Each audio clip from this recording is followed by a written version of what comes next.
Podemos fazer um novo episódio. Porque eu quero chegar agora um pouco no autoconhecimento.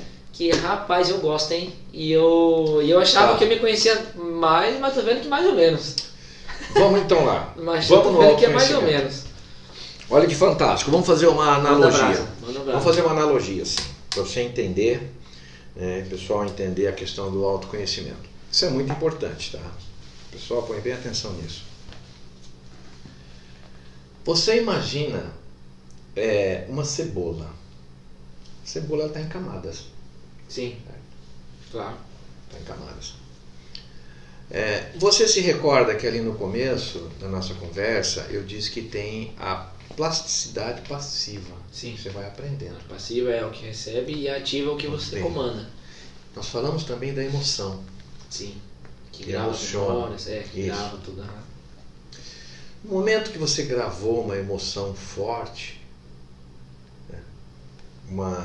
ou seja boa, ou seja ruim, ou seja chocante, ou seja que vinda do papai, que vinda da mamãe, ou vinda de um amigo, você imagina que aquele post-it fez uma camada.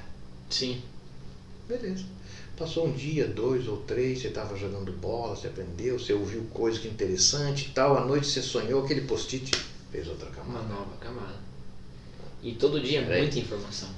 Tá, exato. Você só que as mais relevantes, aquelas mais relevantes, a da escola, a da irmã superiora, a do padre, né? A do primeiro, da primeira comunhão, a da primeira namorada. Primeira paixão. Isso é forte em mim, meu Deus. O primeiro tombo, o tombo jogando bola. Tombo de bicicleta. Eu lembro quando eu caí até hoje. O ralado. 2, 3 vezes que eu caí feio. Nossa. Tá, vai construindo uma camada, uma estrutura, um eixo. Isso, até teus 25, 24, 25 anos, está naquela construção daquele eixo natural. Aquela vai ser a tua estrutura de vida, tua estrutura de pensamento. Muita coisa que aconteceu, por exemplo, não coloca o dedo na tomada que dá choque, você nem sabia. Mas a mamãe falou, ficou gravado, de repente você colocou o dedo. Deu choque, falou, hoje eu não posso fazer. Doeu, machucou, chorei. Exato. O cérebro grava. Exato. O fantasma. De repente, você vem, a criança te dá um susto, alguém te dá um susto como se fosse o fantasma. Então, essas coisas que vão acontecendo, vai criando camadas e vai reforçando tuas crenças. E vai montando a estrutura que é o Gabriel. Um filho, por exemplo, que é criado, educado numa família onde o pai é caminhoneiro. Certo. O pai é caminhoneiro, viaja, o pai leva o filhinho para viajar e tal, a mãe tal. Aquela é a verdade do cara, viajar o mundo, lógico, caminhão, o pai gosta de caminhão e tal. Sim. Um outro que o pai é jogador de futebol. Ou que o pai é médico. O pai é médico. Outro pai é um bandido. Acostumado a ver bandido dentro de casa, revólver pra lá e coisa lá, toma aquele linguajar de mano daqui, mano dali. Aquela estrutura que vai criando naquela pessoa. Claro, que é o normal. Porque ele é passivo. Pra ele é o normal. É passivo. O cérebro dele não entende nada. Ele é normal. Quando ele veio pro mundo, era um HD em branco. Era do ponto zero, zero absoluto. Ponto zero. Então as informações estão sendo armazenadas. Muito bem. Quando ele atingiu a idade adulta, 28, 25, 30 anos, que ele começa a se questionar. Obviamente as questões vêm muito antes disso. A partir dos 13, dos 14 anos, começam as questões. Sim, claro. Mas ele está recebendo informação e armazenando. Claro. Uns já começam a realmente sair disso daí mais cedo. Mas, em média, 24, 25, 27 anos, você começa a se questionar. Tudo aquilo que aprendeu. Começa a situação de filho não se dá com o pai, que não se dá com o irmão, porque cada um é uma estrutura. É uma estrutura de pensamento. Aquela é a verdade. Depois, as outras verdades são periféricas, as outras coisas não importam muito. Talvez são menos importantes. Menos importante. Sim. Só que depois dos 25, 28, 30 anos, para você mudar aquelas verdades, você tem que ter foco, velho. Muito foco naquilo que você quer. Porque o teu cérebro não vai aceitar brincando. Ele já está formado. Ele vai te sabotar. Ele está pronto. Ele não quer gastar, mas é muito difícil. Se desprende muita energia. Né? E você deixa... E isso nós não estamos falando ainda no envolvimento da motivação. Né? O envolvimento dos neurotransmissores que vai te motivar, tá? Que é a dopamina, né? Que vai te levar a fazer alguma coisa, te mover. Exato. E a serotonina vai ser a consequência disso, que é o prazer que você teve depois do fato ocorrido. Então, mas às vezes, deixa eu te perguntar então, a emoção ela acaba sendo maior ou ela vem por você já ter a tua cebola construída, todas as suas camadas prontas. Isso. Então, algo relacionado àquilo... Quando vem ao encontro... vai te dar emoção. Vai te dar emoção. Aquela é a tua tribo. Quando é fora daquilo, não dá emoção. Não. Então a emoção ela é meio relativa. Sim, totalmente. E o incrível... Isso é loucura. Porque para uns, o mesmo fato, um fato que ocorreu igual no mesmo Por isso que ambiente... para uma pessoa é interessante, para outra não. Para uma pessoa é extremamente terrível. A significância é muito. Para outra não tem interesse nenhum, não tem significância nenhuma aquele sentido. Não faz sentido para ela. Não faz sentido para ela, porque a estrutura dela é outra. Perfeito. A estrutura emocional dela é outra. Entende? Os circuitos emocionais envolvidos, embora é a mesma, a circuitaria envolvida na tua emoção e no dela é a mesma. Mas a interpretação do fato é diferente. Eu ia falar, a estrutura física talvez seja a mesma. A estrutura física é a mesma. Mas os números e os códigos são diferentes. Sim, porque o mesmo cérebro que é usado que é usado para o bem, ele é usado para o mal. O código que está escrito é que ele muda. Exato. A tua leitura do código muda. Exato. Olha a questão da importância dos neurônios, da circuitaria. O mesmo neurônio que é envolvido para um jogador de futebol é envolvido para o cantor, é envolvido para a cozinha, para o jogador de basquete.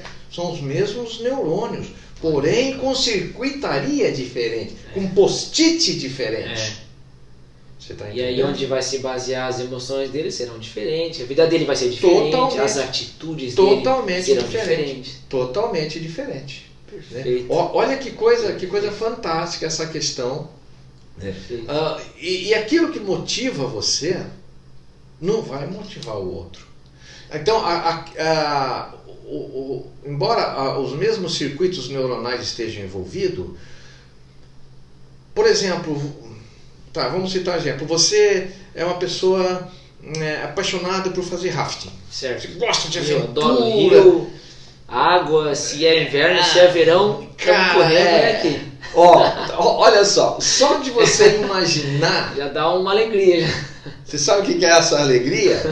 Essa alegria é a dopamina que você imaginou. Você já deu uma descarga eu nem tive de dopamina. Controle. Não tem. Você já teve uma descarga de dopamina que foi para o teu cérebro. Essa dopamina, ele é um neurotransmissor, é o hormônio precursor da motivação. Ele é o precursor do prazer. Entendi. Ele que vai te impulsionar a fazer o rafting. Porque se você não tiver emoção, prazer em fazer o rafting, né, e você pensar... se for algo triste ou algo de trauma, ou medo, se for um medo... Já é outra situação. O medo e o trauma nós temos duas glândulas, né, que são as amígdalas. Entendi. Né? Essas amígdalas que o pessoal fala, não é a amígdala do pescoço, não. Uma está em cada lado do nosso cérebro. Cada lado, da esquerda, lado exato. direito. Em cada hemisfério do cérebro temos uma amígdalazinha, tipo tamanho de uma ervilhazinha assim. Essas estão envolvidas no medo. Entendi. Né? E na própria emoção também ela está envolvida, né? Mas no medo ela está muito envolvida. Né? Essas aqui chamam-se tonsilas palatinas. Tonsilas palatinas. Não é mais amígdala. Mas ela está envolvida no medo, exerce direta influência, né? Porque ela vai dar um freio. Sim. Ela fala, não, aí não é legal. Sim. Ela está envolvida. Isso, ela está envolvida. Ela trabalha junto. Exatamente, ela trabalha junto. Né? E olha que interessante, porque ela também... Você sabe que o nosso cérebro aprendeu a lidar com a questão do medo, né? Mas para ele dormir, ele não pode ter medo. Senão não descansa. Para você relaxar, soltar o músculo, deixar fluir. Senão não descansa. Exatamente. Não tem que ter medo. E nem pode ter claridade. Exato. Senão a nossa glândula pituitária é ela que produz esse hormônio, a melatonina, que é importante para o sono, que vai regular teu ciclo circadiano e vai regular quando você acorda, quando você deita, quando você tem fome, quando você tem, né, sede. Não. Mas o ciclo circadiano ele é regulado por essa situação, né? E no momento de medo, desregula muita coisa, muda muita coisa no nosso cérebro. Nem vamos entrar nessa aí, porque já é uma outra hemisféria. Eu ia, né, comentar que você, eu acho que está nosso tempo aí. Ele prepara, não, aqui está tranquilo, está dentro. Ele prepara numa situação dessa de medo, em que você precisa se proteger, fugir ou correr. Eu acho que ele prepara o corpo para esse momento de força, de pensamento ágil, rápido, acima do normal, acima da média, para que você esteja pronto. Sim, nós temos uma ferramenta. Você possa se defender, possa correr, para você possa preservar a sua vida. Sim, nós temos uma ferramenta que chama, né, resumidamente, de luta ou fuga, né? Nós temos, livro. As amígdalas estão envolvidas nesse processo de luta ou fuga, né? Porque bem no centro do nosso cérebro nós temos um momento de... Nós temos ali o momento, nós temos o centro do prazer, né? A sede das emoções, está bem no centro do cérebro, né? E o medo, ele é uma emoção. Claro. É um sentimento. Não é sentimento, é uma emoção. Sentimento é diferente de emoção. Claro. E essa emoção, que ela pode ser tanto boa quanto ruim, né? Uma situação difícil que te leva a se assustar diante daquela situação, o teu cérebro instantaneamente, velho, questão de muito rápido, milésimos de segundo, né, ele vai ele preparou ao longo de milhares e milhares de anos, milênios, um processo que você não precisa pensar para ele se defender. Porque se você for pensar, velho, o leão, o que eu vou fazer? Já foi. Ele próprio não pensa, o cérebro não pensa. Não. Já tem uma receita. Só o que está envolvido nisso daí, é o nosso cérebro reptiliano. Entendi. Né? É o cérebro mais primitivo nosso, né? Porque nós temos 3 camadas de cérebro, né? Entendi. O reptiliano, depois nós temos o cérebro límbico, aí nós temos o neocórtex, que é a camada mais atual, que é a da razão. É a camada que regula entre a razão e a emoção, ela que põe freio, né?